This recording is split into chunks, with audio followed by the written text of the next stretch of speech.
यह derivation board exam के purpose से बहुत ही महत्वपूर्ण है दोस्तों, और बहुत ही आसान, कम समय में और बेहतर तरीके से समझाऊंगा, जो कि आपको कहीं ऐसा नहीं लगेगा कि आपको रटना पड़ रहा है। वीडियो में आपको बहुत मजा आएगा, ये मेरा गारंटी है दोस्तों। तो वीडियो को अंत तक देखें। आइए शुरू करते हैं कि डेरिवेशन कैसे किया जाएगा।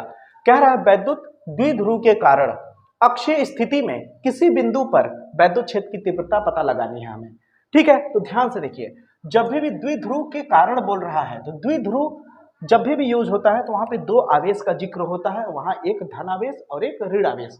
ठीक है, तो यहां पर एक तरफ किसी बिंदु पर मैं ले लेता हूं यहां पर माइनस क्यू आवेश, और इसी से कुछ दूरी पर ले लेता हूं प्लस क्यू आवेश।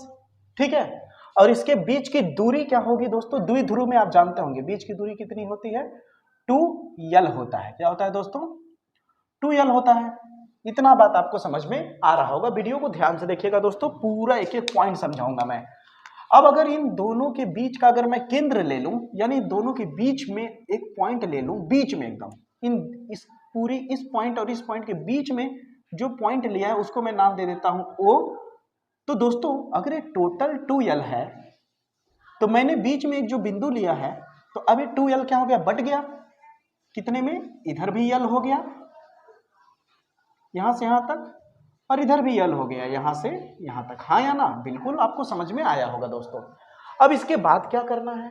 इसके बाद कहता है कि अक्षीय स्थिति में, अक्षीय स्थिति का मतलब क्या होता है? जो आपने एक लाइन खींची मैंने माइनस क्यू और प्लस क्यू के बीच में, जो मैंने इन दोनों बिंदु को मिलाने वाली एक रेखा खींची है, इसी रेखा के सीध में अगर कोई तुम दूर जाकर के बिंदु लेते हो तो उसे अक्षीय कहते हैं। और अगर इसी रेखा के सीध में जाके बिंदु न लेके किसी ऐता बैता कहीं भी ले लेते हो तो उसे क्या कहते हैं? निरक्षीय कहते हैं। जैसे निरक्षीय में आपने देखा होगा कहीं साइड में ले लेता है तो जाकर के एक ट्रायंगल बन जाता है, बनता है कि नहीं? लेकिन अक्षीय स्थिति में हमें पता लगाना है वैद्युत क्षेत्र की तीव्रता। तो हम क्या करेंगे? इसी सीध में कोई एक बिंदु लेंगे कुछ दूरी पे जाके। मान लीजिए यहां पे हमने बिंदु P ले लिया कुछ दूरी पे जाकर के, तो इस दूरी को नापेंगे कहां से? इस केंद्र से, इस केंद्र O से। इस O से यहां की दूरी को हमने माना R है, यहां से यहां तक की दूरी को क्या माना? R। यानी केंद्र O से हमने R दूरी पर बिंदु P लिया, और इसी बिंदु P पर चेक करना है वैद्युत क्षेत्र की तीव्रता। इस माइनस Q और इस प्लस Q की वजह से इस बिंदु P पर वैद्युत क्षेत्र की, कुल वैद्युत क्षेत्र की तीव्रता कितनी है, यानी परिणामी वैद्युत क्षेत्र की तीव्रता कितनी है। अब देखिए ध्यान से दोस्तों, अब इतनी बातें आपको समझ में आ गई होगी। यहां पे मैं ऐसे लाइन खींच देता हूं, थोड़ा सा आपको समझ में आएगा। ठीक है, अब ध्यान दीजिएगा दोस्तों कि अगर आपसे पूछूं माइनस Q से P की दूरी कितनी है, माइनस Q आवेश से बिंदु P की दूरी कितनी है, तो आप आसानी से बता सकते हैं कि यहां से यहां तक तो R है और यहां से यहां तक L है, तो टोटल यहां से यहां तक कितना हो गया? R प्लस L हो गया। होगा कि नहीं दोस्तों? इतना और इतना मिलके टोटल हो जाएगा। यहां से माइनस Q से P की दूरी में क्या है? इतना प्लस इतना। उसी तरह प्लस Q आवेश के कारण बिंदु P की दूरी, प्लस Q आवेश से बिंदु P की दूरी कितनी होगी? अब प्लस Q यहां पे है, केवल यहां से यहां तक की दूरी चाहिए, केवल इतनी दूरी चाहिए। तो इतनी दूरी चाहिए तो इतना मुझे हटाना पड़ेगा, क्योंकि पूरा क्या है? R है। यहां से यहां तक, यहां से यहां तक क्या है? R है, और मुझे चाहिए केवल इतना, तो इतना हटाना पड़ेगा। तो इतना गौर से देखिए तो क्या है? L है। तो R में से क्या कर देंगे? L को माइनस कर देंगे। अब बताइए यहां तक भी आपको समझ में आ गया होगा, उम्मीद करता हूं बहुत ही बेहतरीन समझ में आ रहा होगा आपको। अब इसके बाद हमें प्लस Q आवेश के कारण और माइनस Q आवेश के कारण देखना है कि इस बिंदु P पर वैद्युत क्षेत्र की तीव्रता कैसी लग रही है। तो प्लस Q के कारण, प्लस Q से आप जानते होंगे रेखाएं बाहर की ओर निकलती है, इसलिए प्लस Q के कारण जो वैद्युत क्षेत्र की तीव्रता है P बिंदु पर इधर की तरफ दिखेगी, इसे नाम दे देंगे E1। ठीक है दोस्तों, और माइनस Q के कारण अंदर की तरफ जाती हुई दिखेगी इधर की तरफ, इसे नाम दे देते हैं E2। तो यहां पर लगने वाली कुल परिणामी तीव्रता को हम नाम दे देंगे E1 वेक्टर। यहां तक क्लियर है दोस्तों? अब ध्यान से देखिएगा, अब ध्यान दीजिएगा दोस्तों। अब हम बिंदु P पर माइनस Q की वजह से वैद्युत क्षेत्र की तीव्रता और बिंदु P पर प्लस Q आवेश की वजह से वैद्युत क्षेत्र की तीव्रता अलग अलग लिख लेते हैं, फिर उसके बाद इसका परिणामी तीव्रता निकाल देंगे और आपका डेरिवेशन आराम से हो जाएगा। तो देखिए दोस्तों, अब कोई देर नहीं रह गया है इसको करने में, बहुत ही आसान तरीके से आप कर लेंगे। अब ज्यादा कुछ नहीं करना है। अब प्लस Q आवेश के कारण, प्लस Q आवेश के कारण बिंदु P पर वैद्युत क्षेत्र की तीव्रता पता लगाएंगे, क्षेत्र की तीव्रता। तो प्लस क्यू की वजह से क्या लिखा था हमने, E1 लिखा था। तो फार्मूला होता है 1/4 pi epsilon nought into Q by R square. तो आर क्या होता है, एक तरह की दूरी होती है। तो दूरी हमारे को प्लस क्यू से पी तक की दूरी कितनी है, प्लस क्यू से पी तक की दूरी हमने लिखा आर माइनस यल, तो यहाँ हो जाएगा आर माइनस यल का स्क्वायर। इसे नाम दे देंगे समीकरण 1 का दोस्तों। ठीक है, यहां तक समझ में आ रहा होगा। उसी तरह माइनस क्यू आवेश के कारण बिंदु P पर वैद्युत क्षेत्र की तीव्रता क्या होगी। ठीक है, इसी को सेम मैंने डैश डैश कर दिया है। तो क्या होगा, E2 होगा। तो E2 1/4 pi epsilon nought Q by दूरी इस बार कितनी है माइनस क्यू से बिंदु P की, आर प्लस यल। देखा कितना आसान है दोस्तों, कहीं क्या कठिन लग रहा है, नहीं लग रहा होगा। इसे आप समीकरण 2 भी नाम दे सकते हैं, नहीं देना चाहे नाम तो कोई दिक्कत की बात नहीं है। अब इसकी परिणामी तीव्रता निकालेंगे। तो परिणामी तीव्रता इसकी क्या होगी, यानी इसका रिजल्टेंट। ठीक है, तो परिणामी तीव्रता E बराबर होगा E1 माइनस E2। तो चलिए लिखते हैं। E1 का वैल्यू कितना है हमारे पास, E1 का वैल्यू है मेरे प्यारे बच्चों 1/4 pi epsilon nought into Q by r minus l का स्क्वायर माइनस E2। अब ज्यादा कुछ नहीं करना है, बस इसे सॉल्व कर देंगे, आंसर आ जाएगा मेरे भाई।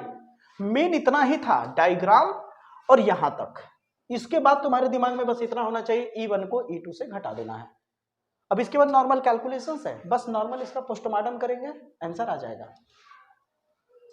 अब E2 का वैल्यू कितना है दोस्तों, E2 का वैल्यू है हमारे पास 1/4 pi epsilon nought Q by R plus L का होल स्क्वायर।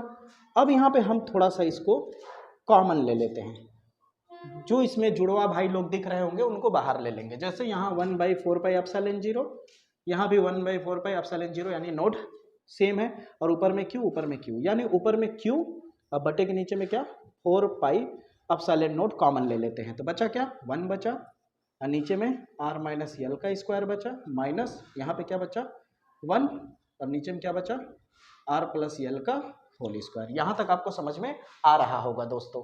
आगे बढ़ते हैं। तो अब दोस्तों Q/4 पाई एप्सिलॉन नॉट, अब इसको सॉल्व करिए।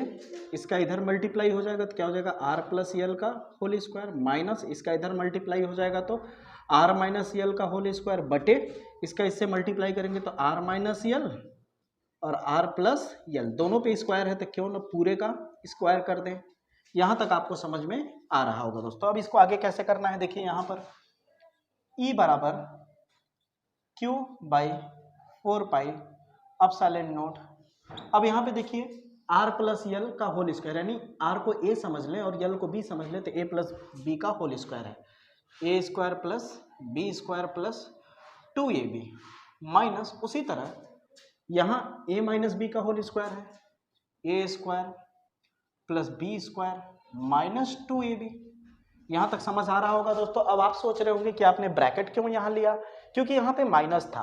ब्रैकेट में लिखेंगे, नहीं लिखेंगे तो गड़बड़ हो जाएगा। ब्रैकेट में लिखेंगे क्योंकि ये माइनस क्या करेगा, अंदर का चिन्ह बाद में बदल देगा। कैसे, अभी आप खुद ही देख लेंगे। अब नीचे में देखिए एक फार्मूला बन रहा है, एक ब्रैकेट में अगर आर को ए समझ ले, यल को बी समझ ले, तो एक ब्रैकेट में ए माइनस बी और एक ब्रैकेट में ए प्लस बी क्या होता है आप तो जानते ही होंगे। A square minus B square का फार्मूला है, यानी R square minus L square हो जाएगा, और टोटल का पहले से ही स्क्वायर है। यहाँ तक क्लियर होगा दोस्तों, उम्मीद करता हूँ। फिर आती है बारी E is equal to Q/4 pi epsilon nought. अब देखिए ये अंदर ये माइनस जो है अंदर का चिन्ह बदल देगा, यहाँ क्या है प्लस है तो माइनस कर देगा, मतलब चिन्ह उल्टा हो जाएगा, जो प्लस है वो माइनस हो जाएगा और जो माइनस है वो प्लस, यानी माइनस वाला बन जाएगा प्लस प्लस वाला बन जाएगा माइनस, ये प्लस में है तो क्या हो जाएगा माइनस। ठीक है, अब जो कटेगा काट दीजिए, माइनस में आर स्क्वायर प्लस में आर स्क्वायर, माइनस में यल स्क्वायर प्लस में एल स्क्वायर कट गया। अब यहाँ पे 2RL जुड़ के कितना हो जाएगा 4RL हो जाएगा, और नीचे में क्या है आर स्क्वायर और यल स्क्वायर। अब जो बात बता रहा हूँ उसे ध्यान से सुनिएगा। अब जो बिंदु P लिया है मैंने O से, तो इसकी जो दूरी R है वो बहुत ज्यादा बड़ी है किसके मुकाबले, यल की दूरी से। R की जो दूरी है केंद्र O से P की वो बहुत बड़ी है, किससे, इस यल की दूरी से। तो हम यहां बिकॉज करके लिखेंगे, चूंकि आर स्क्वायर जो है वो बहुत बड़ा है एल स्क्वायर से। ठीक है दोस्तों, तो मेरी मर्जी, जब भाई आर स्क्वायर बहुत बड़ा है एल स्क्वायर से तो हम क्या करेंगे, हम दोस्तों जब पता है कि आर स्क्वायर बहुत बड़ा है एल स्क्वायर से, तो एल स्क्वायर को लिखेंगे ही नहीं बगल में। एल स्क्वायर इसके मुकाबले बहुत छोटा है, तो इससे घटाए या ना घटाए कोई फर्क पड़ेगा नहीं, इसलिए एल स्क्वायर को लिखेंगे ही नहीं। केवल क्या बचा आर स्क्वायर, और ए स्क्वायर पहले से ही जो मौजूद था तो 2 दूनी 4 बना लेगा। तो कुल मिला के आर के पावर में कितना आ गया दोस्तों 4 आ गया। ठीक है, अब देखिए आगे Q by 4 pi epsilon not 4L बटा आर पावर 3 बचेगा। क्यों, क्योंकि आर एक बार और यहाँ 4 बार कटेगा तो 3 बार बचेगा। अब दोस्तों E बराबर Q को उधर भेज देते तो क्या हो जाएगा 1 4 पाई एप्सिलॉन नॉट, 4 को Q लिख देते हैं इंटू 4 को 2 बार लिख देते हैं, 2L इंटू 2 लिखा जा सकता है, क्योंकि आप देखिए Q उतारा 4 को 2 गुणे 2 कर सकता हूँ, 2L ऐसा इसलिए किया ताकि एक फार्मूला बन जाए। क्यों, क्योंकि हमें पता है बिकॉज वैद्युत द्विध्रुव आघूर्ण अभी जस्ट बताया मैंने। वैद्युत द्विध्रुव आघूर्ण क्या होता है दोस्तों, P बराबर Q इंटू 2L होता है। क्या होता है Q इंटू 2L। तो यहाँ पे क्या हो जाएगा E बराबर 1 बाई 4 पाई एप्सिलॉन नॉट। अब इस पूरे की जगह पे हम क्या लिख सकते हैं दोस्तों, P लिख सकते हैं। क्या लिख सकते हैं, P यहाँ पावर 3 है, ठीक है, P लिख सकते हैं। और हमारे पास क्या बचा दोस्तों, इंटू में 2 बचा, क्योंकि इस पूरे जगह पर हमने क्या लिख दिया P लिख दिया, और इंटू 2 है तो आगे लिख देते हैं 2, और यहाँ आ गया R पावर 3। यही है दोस्तों आपका, यहाँ की जो परिणामी तीव्रता आएगी वो क्या होगी दोस्तों, यही होगी आपका। देखा कितनी आसानी से हमने, कहीं भी आपको कंफ्यूज नहीं किया मैंने, हर जगह मैंने जवाब दिया कहाँ पे क्या होगा। अगर वीडियो आपको अच्छा लगा हो, ये डेरिवेशन बेहतरीन तरीके से समझ में आया हो, तो जरूर इस डेरिवेशंस को अपने दोस्तों तक शेयर करिए दोस्तों। इस तरह के डेरिवेशंस के साथ मिलते हैं अगले वीडियो में। जय हिंद।